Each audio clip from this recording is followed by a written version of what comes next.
Indonesia signed comprehensive free trade agreement with Australia.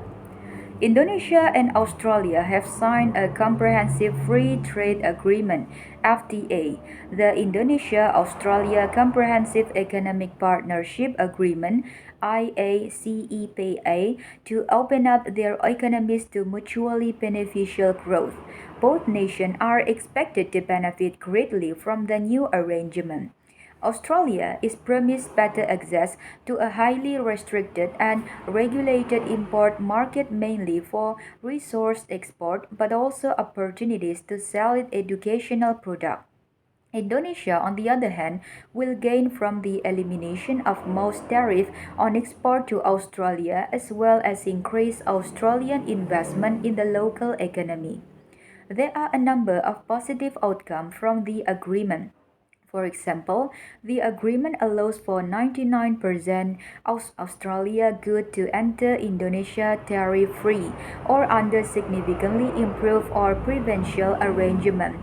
The agreement also allows 100% of Indonesia's goods to enter Australia tariff-free, said Paul Dwyer, who leads the international tax and transfer pricing practice at Dizon Shira and Associates. The bilateral agreement will expand several provisions of the existing ASEAN-Australia-New Zealand FTA, which has been in force since January 2010. Following the signing of the latest agreement, both countries will now follow their respective domestic treaty-making processes to enact the IACEPA. In this article, we first analyze the trade ties between the countries and then outline the advantages under the IACEPA. Indonesia-Australia economic relation. According to Dwyer, Indonesia, which is situated in close proximity to Australia, is on track to become one of the world's largest economies. According to the Australian Department of Foreign Affairs and Trade (DFAT), two-way trade between Australia and Indonesia is goods and service stood at 16.8 billion US dollar in 2017 until 2018, which is up 1.6% over a 5-year period.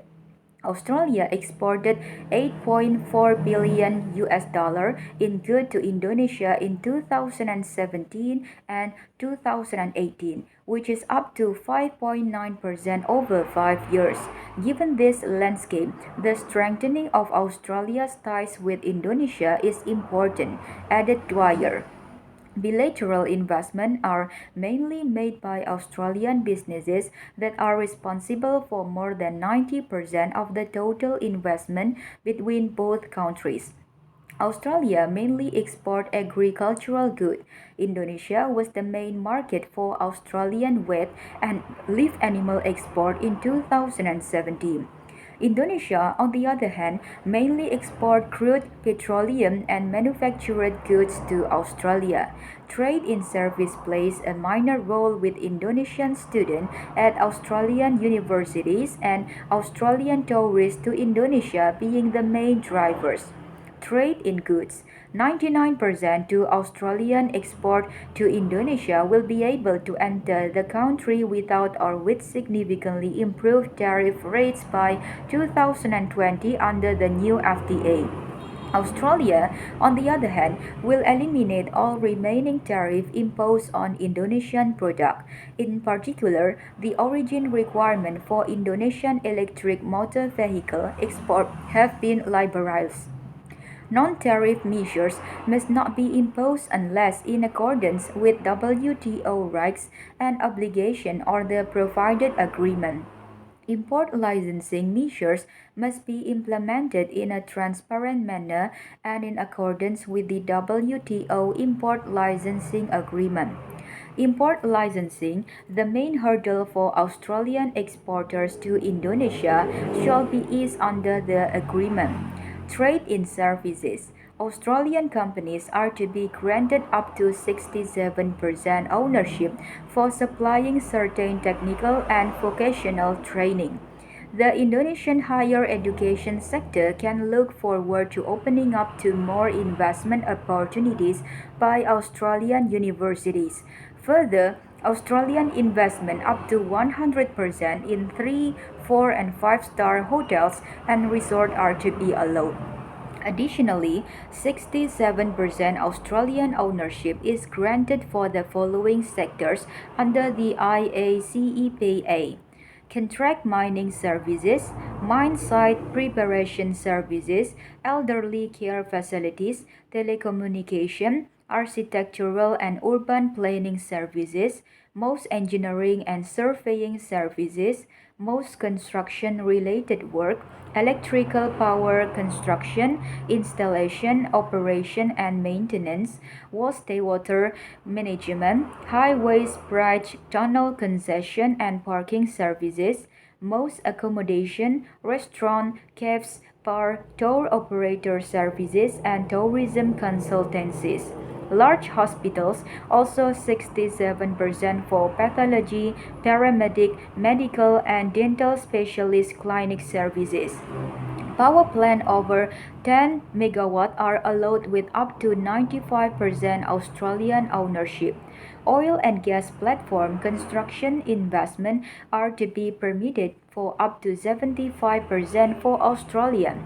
55% Australian ownership in electrical power installation construction are to be allowed. Geothermal power plant with 10 megawatt and less, geothermal surveying, drilling and operation, and offshore oil and gas drilling will allow up to 51% Australian ownership.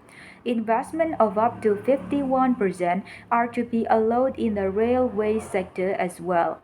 For Indonesia, on the other hand, the open investment policies of Australia apply.